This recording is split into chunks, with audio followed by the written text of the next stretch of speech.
Hi friend, राष्ट्रीय शिक्षा नीति की 2020 क्लास में हम लेके आए हैं। आज नेक्स्ट वीडियो है, चैप्टर 7 है। ठीक है, ये भाग किसका है? भाग 1 से लिया हुआ है, जो स्कूली शिक्षा से संबंधित है। ठीक है। सातवां चैप्टर क्या है? स्कूल कॉम्प्लेक्स क्लस्टर के माध्यम से कुशल संसाधन और प्रभावी गवर्नेंस के बारे में पढ़ेंगे। यह है शिक्षा मंत्रालय भारत सरकार द्वारा जारी किया गया है राष्ट्रीय शिक्षा नीति। तो हम शुरू करते हैं। पहला पॉइंट है कि अब सर्व शिक्षा अभियान, जिसे SSA के नाम से जानते हैं, SS का पूरा नाम होता है सर्व शिक्षा अभियान, इसको अब किस योजना के तहत समाहित हो गया है? यानी SSA जो था किस योजना के तहत समाहित कर दिया गया है? तो समग्र शिक्षा के तहत इसको शामिल कर दिया गया है। सर्व शिक्षा अभियान जो शुरू किया गया था 2018-19 में शुरू किया गया था, इसी समय SSA को शामिल कर दिया गया।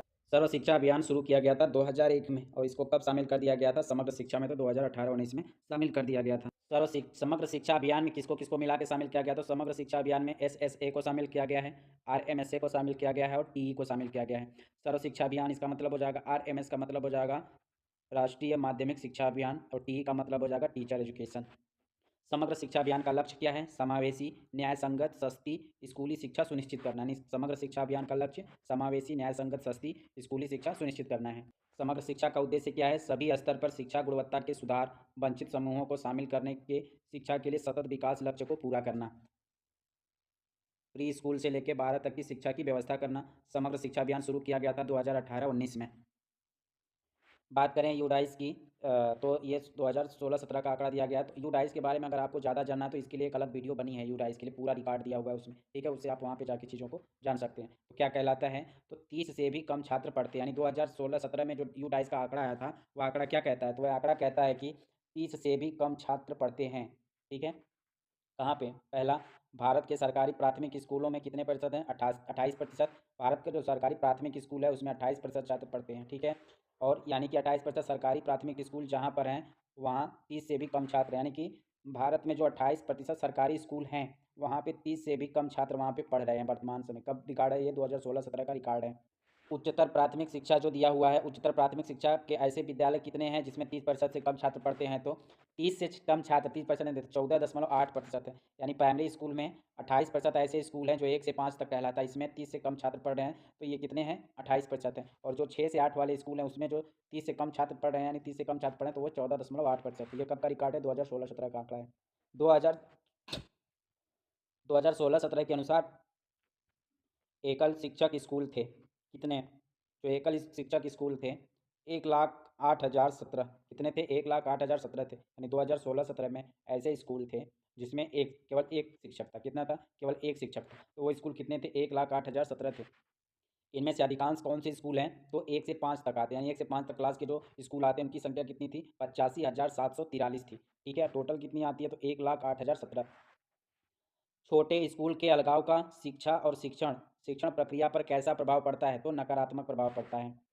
सभी स्कूलों तक समान रूप से पहुंचना मुश्किल बना देती है। कौन कौन सी घटना जो है जो सभी स्कूलों तक समान रूप से पहुंचने को मुश्किल बनाती है? तो भौगोलिक फैलाव, चुनौतीपूर्ण पहुंच की स्थिति और स्कूलों की बहुत बड़ी संख्या। ये तीनों चीज़ें जो हैं, स्कूलों की बहुत बड़ी संख्या, चुनौतीपूर्ण पहुंच की स्थिति और भौगोलिक फैलाव जो है, सभी स्कूलों तक समान पहुंच और समान रूप से पहुंचना मुश्किल बना देता है। स्कूल की संख्या में वृद्धि या समग्र शिक्षा योजना के एकीकृत ढांचे में नहीं जोड़ा गया है। किसको नहीं जोड़ा गया है? तो प्रशासनिक संरचना को।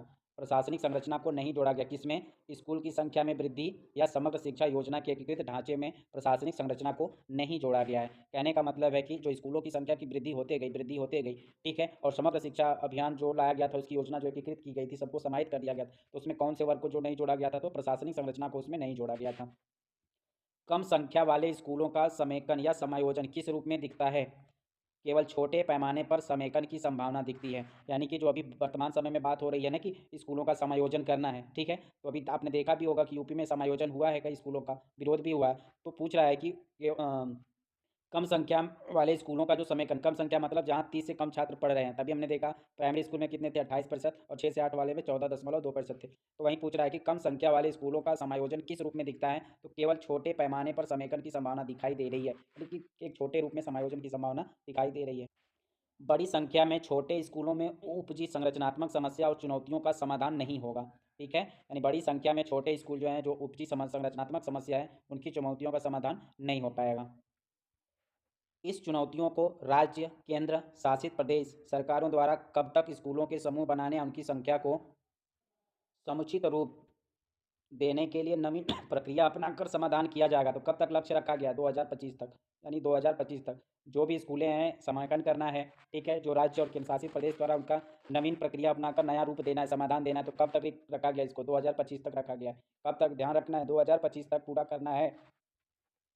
यह समायोजन पूरा करने का उद्देश्य क्या है? स्कूलों को समायोजन करने का उद्देश्य क्या है? पहला, हर स्कूल में विषय कला, संगीत, विज्ञान, खेल, भाषा, व्यावसायिक शिक्षा सभी विषय पढ़ाने के लिए पर्याप्त संख्या में परामर्शदाता, प्रशिक्षित सामाजिक कार्यकर्ता, शिक्षक, साझा या चर्चा मौजूद हो, यानी कि सब व्यवस्था करने के लिए समायोजन किया जाए। दूसरा, हर स्कूल में पर्याप्त संसाधन हो, साझा हो या अन्यथा हो, जैसे पुस्तकालय, विज्ञान प्रयोगशाला, कंप्यूटर लैब, कौशल प्रयोगशाला, खेल के मैदान, खेल उपकर जैसी सुविधाएं। तीसरा, शिक्षक छात्रों और स्कूलों के अलगाव को दूर करने के लिए कौन सी गतिविधि का आयोजन किया जाएगा? यानी शिक्षक छात्रों और स्कूलों के अलगाव को दूर करने के लिए कौन सी गतिविधि का आयोजन किया जाएगा? पहला है समुदाय के साथ एक समझ बनाकर संयुक्त व्यावसायिक विकास कार्यक्रम। चाहे दूसरा, शिक्षण अधिगम सामग्री के साझाकरण। तीसरा, संयुक्त सामग्री निर्माण। चौथा, कला और विज्ञान प्रदर्शनियाँ, खेल गतिविधि, क्विज और डिबेट, मेले जैसे संयुक्त गतिविधियों का आयोजन करके। दिव्यांग बच्चों की शिक्षा के लिए स्कूल में सहयोग और संबलन। पाँचवां, स्कूली व्यवस्था की गवर्नेंस में सुधार के लिए क्रियान्वयन संबंधी बारीकियों के निर्णय किसके द्वारा लेने के लिए छोड़ दिया जाए? किसके लिए छोड़ना है? तो स्कूली समूह स्तर पर छोड़ दिया जाए, इसे स्थानीय स्तर पर प्रधानाचार्य, शिक्षक और अन्य हितधारकों द्वारा किया जाए। ठीक है, अगला प्रश्न क्या कह रहा है कि फाउंडेशनल स्तर से सेकेंडरी स्तर तक के ऐसे स्कूल समूह को किस रूप में देखा जाएगा? यानी फाउंडेशनल स्टेज से लेकर पूरा जो सिस्टम व्यवस्था की गई, स्कूल शिक्षा की बात की गई यहाँ पे, फाउंडेशनल से लेकर सेकेंडरी स्कूल तक बात की जाए तो स्कूली शिक्षा के अंतर्गत आएगा। तो ऐसे स्कूल समूह को किस रूप में देखा जाएगा? तो ऐसे स्कूल समूह को एक एकीकृत अर्ध स्वायत्त इकाई के रूप में देखा जाएगा। ध्यान देना है, बात क्या कह रहा है कि जो फाउंडेशनल स्टेज यानी कि जो आंगनबाड़ी से शुरू हो रहा है, ठीक है, आंगनबाड़ी से शुरू होकर 12वीं क्लास तक की जो बात की जा रही है, यह स्कूल रूप किस रूप में देखा जाएगा? तो एक एकीकृत रूप में देखा जाएगा, और जो क्या होगी? अर्ध स्वायत्त होगी। क्या होगी? अर्ध स्वायत्त इकाई के रूप में देखा जाएगा। ध्यान देना है, एक एकीकृत और अर्ध स्वायत्त इकाई के रूप में देखा जाएगा। अगला पॉइंट कह रहा है कि स्कूल के समेकन को पूरा करने और उसके उद्देश्य को पूर्ण करने के लिए किसकी स्थापना की जाएगी? यानी स्कूल के समायोजन की जो बात हो रही है उसको पूरा करने और उसके उद्देश्य जो है उनको पूर्ण करने के लिए किसकी स्थापना की जाएगी? तो एक संभावित तंत्र स्कूल परिसर नामक एक समूहन संरचना की जाएगी। क्या की जाएगी? कि एक संभावित तंत्र स्कूल परिसर की स्थापना की जाएगी। ठीक है, जिसको एक समूहन संरचना कही जाएगी, यानी एक संभावित तंत्र स्कूल परिसर और एक समूहन संरचना की स्थापना की जाएगी। इस समूहन में या जो क्लस्टर बनाया जाएगा उस क्लस्टर में कौन कौन से लोग होंगे? यानी एक क्लस्टर बनाया जाएगा, क्लस्टर बनेगा, एक समूह बनेगा। ठीक है, उसमें कौन कौन से लोग होंगे? तो एक माध्यमिक विद्यालय होगा जिसमें 5 से 10 किलोमीटर के दायरे के में आने वाले जो आंगनबाड़ी केंद्र सहित भी शामिल होंगे। कितने किलोमीटर? 5 से 10 किलोमीटर तक के बीच तक आने वाले। अपने पड़ोस में निचले ग्रेड की पेशकश करने वाले अन्य सभी विद्यालय इसमें शामिल होंगे। किसमें? इस क्लस्टर जो बनाया जाएगा, तो इस क्लस्टर में 5 से 10 तक किलोमीटर के अंतर्गत जितने भी स्कूल आएंगे वो शामिल होंगे, जो आंगनबाड़ी केंद्र भी शामिल होगा इसमें। ठीक है, और इसके आसपास के पड़ोस में जितने भी निचले ग्रेड के पेशकश करने वाले सभी विद्यालय। इस प्रकार का सुझाव कब दिया गया था लेकिन लागू नहीं हुआ था? यानी जो सुझाव की बात हुई कि क्लस्टर बनाया जाएगा, 5 से 10 किलोमीटर तक के स्कूल के इनके बीच में जो भी स्कूल आएंगे उनको यहाँ पे क्लस्टर बना के समूह में शामिल किया जाएगा। तो यह व्यवस्था कब की गई थी? तो शिक्षा आयोग 1964-66 में यह बात कही गई थी, लेकिन लागू नहीं हुआ था। बात कही गई थी शिक्षा आयोग 1964-66 में, लेकिन ये बात पूरी नहीं हुई थी, लागू नहीं किया गया था। यह नीति जहाँ पर संभव हो किसके विचार का दृढ़ता से समर्थन करती है? तो यह नीति जहाँ पर संभव हो किसका विचार? तो स्कूल परिसर और क्लस्टर के विचार का बात करती है। ठीक है, स्कूल परिसर या क्लस्टर का उद्देश्य क्या होगा? स्कूल परिसर और क्लस्टर का उद्देश्य होगा अधिक संसाधन दक्षता। दूसरा, क्लस्टर में स्कूलों के अधिक प्रभावी कामकाज, समन्वय, नेतृत्व, शासन और प्रबंधन। स्कूल कॉम्प्लेक्स क्लस्टर के स्तर पर अधिकार कौन देगा? जो एक अर्ध स्वायत्त इकाई के रूप में कार्य करेगा। यानी स्कूल कॉम्प्लेक्स और क्लस्टर जो बनेगा उसको अधिकार कौन देगा? तो उसको अधिकार देगा डीएसई, अधिकार देगा। यानी स्कूल का क्लस्टर जो बनेगा उसको अधिकार डीएसई देगा। डीएसई का पूरा नाम क्या होगा? तो डीएसई का पूरा नाम होगा डायरेक्टोरेट ऑफ स्कूल एजुकेशन। क्या होगा? Directorate of school education. अगर आप जितने भी एनईपी का कीवर्ड देखना है, शार्ट फॉर्म का पूरा रूप देखना है, तो उसके लिए प्लेलिस्ट में आप जाओगे, एनईपी के प्लेलिस्ट बना है उसमें, तो 60 वाली वीडियो है उसमें आपको मिल जाएगा, तो वहाँ पे पूरा कीवर्ड दिया हुआ है। ठीक है, तो पूछ क्या रहा है कि स्कूल कॉम्प्लेक्स और क्लस्टर जो बनेंगे उनको अधिकार कौन देगा? तो उनको अधिकार डीएसई देगा। हर स्कूल कॉम्प्लेक्स क्लस्टर को एक इकाई मानकर उसे उसके साथ कार्य कौन करेगा? तो उसके साथ काम डीईओ करेगा और बीईओ करेगा। डीईओ का पूरा नाम होगा डिस्ट्रिक्ट एजुकेशन ऑफिसर और बीईओ का नाम होगा ब्लॉक एजुकेशन ऑफिसर। यानी जो क्लस्टर बनेगा किस रूप में काम करेगा? एक अर्ध स्वायत्त इकाई के रूप में काम करेगा और उसको अधिकार कौन देगा? डीएसई।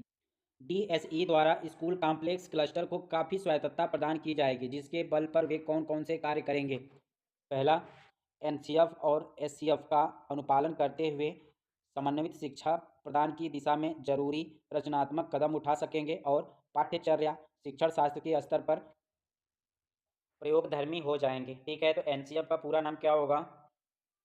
एनसीएफ का पूरा नाम हो जाएगा नेशनल करिकुलम फ्रेमवर्क और एससीएफ का नाम हो जाएगा स्टेट करिकुलर फ्रेमवर्क। कॉम्प्लेक्स और क्लस्टर द्वारा किस संदर्भ में एक योजनाबद्ध तरीके से काम करने की संस्कृति का विकास होगा? तो कॉम्प्लेक्स और क्लस्टर द्वारा दीर्घकालिक और अल्पकालिक दोनों संदर्भ में एक योजनाबद्ध तरह से काम करने की संस्कृति का विकास होगा, यानी दोनों स्तर पर करेगा। एक दीर्घकालिक भी करेगा और अल्पकालिक लेवल पे भी करेगा। अगर दीर्घकालिक की बात करें तो दीर्घकालिक जो होगा 3 से 5 वर्ष का कार्य माना जाएगा और अल्पकालिक जो होगा तो 1 वर्ष के अंदर जो भी सुधार करना बदलाव करना वो 1 वर्ष का और दीर्घकालिक 3 से 5 वर्ष। स्कूल किसकी मदद से योजनाएं बनाएंगे? स्कूल किसकी मदद से योजनाएं बनाएंगे? तो एसएमसी की मदद से बनाएंगे, स्कूल मैनेजमेंट कमेटी। एसएमसी का पूरा नाम क्या हो जाएगा? School management committee. और एसडीपी का पूरा नाम हो जाएगा स्कूल डेवलपमेंट प्लान। तो स्कूल डेवलपमेंट प्लान की योजनाएं किसकी सहयोग से बनाएगा स्कूल? तो एसएमसी की मदद से बनाएगा। स्कूल कॉम्प्लेक्स क्लस्टर किसके आधार पर योजनाएं बनाएगा? तो स्कूलों के प्लान के आधार पर बनाएगा। किसके आधार पर बनाएगा? तो एससीडीपी के आधार पर बनाएगा। एससीडीपी का मतलब हो जाएगा, नहीं देखो यहाँ ध्यान देना, यहाँ पे कंफ्यूजन हो जाएगा। स्कूल डेवलपमेंट प्लान किसके आधार पे बनाया जाएगा? किसकी सहायता लेके? तो एसएमसी की सहायता पे। किसके? एसएमसी के। स्कूल मैनेजमेंट कमेटी बनाएगा, स्कूल डेवलपमेंट प्लान बनाएगा। ठीक है, और स्कूल क्लस्टर डेवलपमेंट प्रोग्राम जो होगा या प्लान जो होगा ये किसके द्वारा बनाया जाएगा? तो एससीएमसी के द्वारा बनाया जाएगा, स्कूल क्लस्टर मैनेजमेंट कमेटी। ठीक है, तो इस तरह से ये चीज़ों को ध्यान रखना है। एससीडीपी में कौन कौन से प्लान शामिल होंगे? बात हो रही है एससीडीपी की, तो सीडीपी आ जाएगा तो स्कूल क्लस्टर हो जाएगा, ये सी नहीं रहेगा तो केवल स्कूल लेवल की बात होगी। पहला, कॉम्प्लेक्स से संबंधित अन्य सभी संस्थानों और व्यावसायिक शिक्षा से संस्थान, व्यावसायिक शिक्षा संस्थान पे क्या करेगा? प्लान शामिल होंगे। एससीडीपी को किसके द्वारा तैयार किया जाएगा? तो एससीडीपी को किसके द्वारा तैयार किया जाएगा? तो कॉम्प्लेक्स के प्रधानाचार्य और शिक्षक शिक्षक जो कॉम्प्लेक्स के प्रधानाचार्य होंगे और कॉम्प्लेक्स के जो शिक्षक होंगे उनके द्वारा और एससीएमसी के द्वारा तैयार किए जाएंगे। ठीक है, किसके द्वारा? एससीएमसी के द्वारा तैयार किए जाएंगे। इस योजना को सार्वजनिक रूप से उपलब्ध भी किया जाएगा। एससीडीपी का पूरा नाम क्या होगा? एससीडीपी का पूरा नाम होगा school complex cluster development programme. SCDP में क्या शामिल होगा? एससीडीपी में क्या शामिल होगा? मानव संसाधन, शिक्षण अधिगम संसाधन, भौतिक संसाधन और इंफ्रास्ट्रक्चर सुधार के लिए ली जाने वाली पहलें, वित्तीय संसाधन, स्कूल संस्कृति संबंधी पहलें, शिक्षक क्षमता संवर्धन योजना, शैक्षणिक परिणामों संबंधी लक्ष्य, एससीएमसी, ये नीचे पढ़ेंगे हम। ठीक है, तो ये 8 पॉइंट्स है, ये शामिल होंगे किस योजना के तहत? तो एससीडीपी के तहत शामिल होंगे। एसडीपी के आधार पे क्या बनाए जाएंगे? तो एसडीपी के आधार पे एससीडीपी बनाए जाएंगे। ठीक है, एसडीपी के आधार पे क्या बनाए जाएंगे? तो एससीडीपी बनाए जाएंगे। एससीडीपी स्कूल लेवल पे और एससीडीपी जो होगा वो क्लस्टर लेवल पे अन्य समूह पे होगा। ठीक, डीएसई और अन्य हितधारक किसके माध्यम से जुड़े रहेंगे? तो डीएसई जो हैं और अन्य जो हितधारक है तो किसके माध्यम से जुड़े रहेंगे? तो एसडीपी और एससीडीपी के माध्यम से जुड़े रहेंगे, स्कूल डेवलपमेंट प्लान और स्कूल क्लस्टर डेवलपमेंट प्रोग्राम।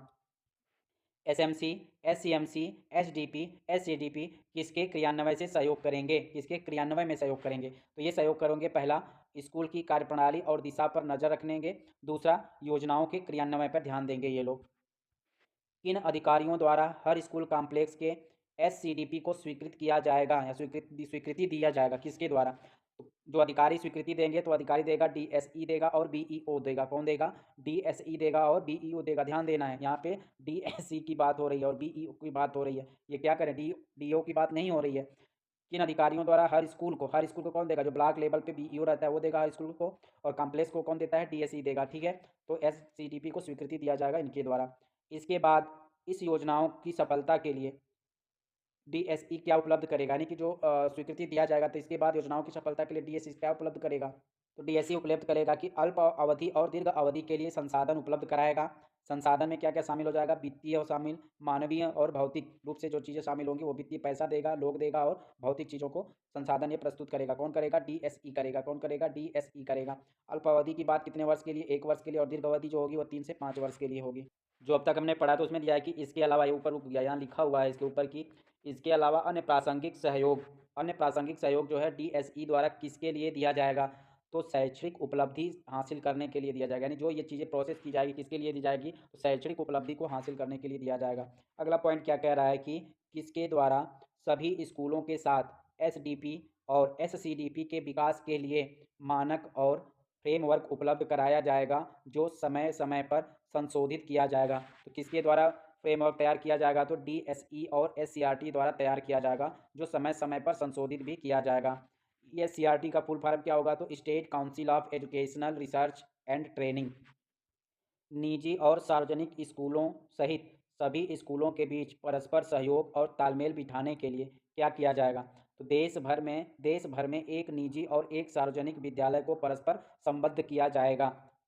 एक निजी विद्यालय और एक सार्वजनिक विद्यालय को परस्पर संबंध किस लिए किया जाएगा, तो किस लिए किया जाए, बीच में संबंध किस लिए किया जाएगा, एक निजी और एक सार्वजनिक विद्यालय का संबंध किस लिए किया जाएगा, तो ऐसा संबंध स्कूल एक दूसरे से मिल सकेंगे, सीख सकेंगे, और संभव होगा तो एक दूसरे के संसाधनों से लाभान्वित हो सकेंगे, इसलिए एक निजी स्कूल और एक सार्वजनिक स्कूल को संबंधित किया जाएगा।